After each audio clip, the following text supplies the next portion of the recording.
Hello everyone. AP EAMCET బైపీసీకి సంబంధించి key paper response sheet. So మీకు 27th రోజు అంటే మీరు చూసే టైంకి రెస్పాన్స్ షీట్ రిలీజ్ అవ్వచ్చు. మార్నింగ్ 10 AM రిలీజ్ చేస్తారు.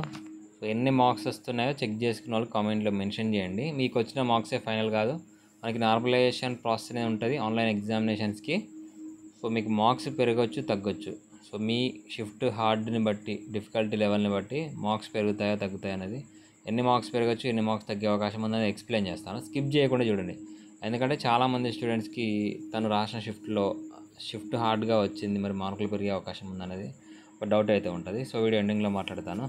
అలాగే కౌన్సిలింగ్కి సంబంధించి గైడెన్స్ కావాలి అనుకుంటే, ప్రతి ఒక్క ఇన్ఫర్మేషన్ కౌన్సిలింగ్కి సంబంధించి బైపీసీ గురించి కావాలనుకుంటే స్క్రీన్ మీద కనిపిస్తున్న నెంబర్కి 8500040557కి మీరు వాట్సాప్లో కాంటాక్ట్ అయితే పెయిడ్ గైడెన్స్ ఇది. సో పెయిడ్ గైడెన్స్కి సంబంధించి మెంటర్షిప్ డీటెయిల్స్ మీకు అక్కడ ఇవ్వడం జరుగుతుంది. సో మీకు నచ్చిన ప్లాన్లో జాయిన్ అవ్వచ్చు. కంప్లీట్గా మీకు కాలేజ్లో జాయిన్ అయ్యే వరకు ప్రతి ఒక్క ఇన్ఫర్మేషన్ డీటెయిల్స్ ఇవ్వడం జరుగుతుంది. మీకు ఏమైనా డౌట్ ఉంటే నాతో కాల్ కాంటాక్ట్లో ఉండొచ్చు, వాట్సాప్ కాంటాక్ట్లో కూడా ఉండొచ్చు. సో ఇక డీటెయిల్స్లోకి వెళ్తే మనకి మార్క్ లెవెల్కి పెరుగుతాయి. సో ఇప్పుడు మనకి 2 days జరిగింది బైపీసీ వాళ్ళకి. ఏ షిఫ్ట్ హార్డ్, ఏ షిఫ్ట్ ఈజీ అనేది మీరు చెప్పలేరు, ఎవ్వరు చెప్పలేరు. సో ఎందుకంటే నార్మలైజేషన్ ప్రాసెస్లోనే అది డిసైడ్ అవుతుంది. సో అది మరి డిసైడ్ అయింది కరెక్టే.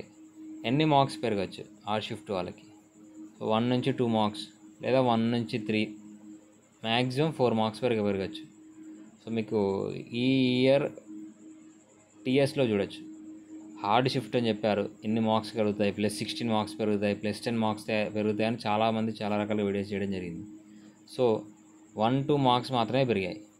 సో అంటే ప్రతి ఇయర్ డిఫికల్టీ లెవెల్ అనేది పెరుగుతుంది. డిఫికల్టీ లెవెల్ అంటే ఏం లేదు, క్వశ్చన్ ప్యాటర్న్ అనేది, క్వశ్చన్ అడిగే విధానం అనేది మారుతుంది. సో క్వశ్చన్ అడిగే విధానం మారినప్పుడు స్టూడెంట్కి ఆ క్వశ్చన్ అనేది హార్డ్గా అనిపించవచ్చు. సో అంటే లాస్ట్ ఇయర్ అంటే ముందు ఇయర్లో అడిగిన ప్యాటర్న్స్ కాకుండా కొత్త ప్యాటర్న్స్లో క్వశ్చన్స్ అడగడం వల్ల చాలామంది స్టూడెంట్స్కి డిఫికల్టీగా అనిపిస్తూ ఉంది. సో కాబట్టి ప్రతి షిఫ్ట్ డిఫికల్ట్గా ఉండడం వల్ల ప్రతి షిఫ్ట్లో మార్కులు పెరుగుతాయి అనుకుంటున్నారు చాలామంది స్టూడెంట్స్. కానీ 1-2 మార్క్స్ కంటే పెరగట్లేదు.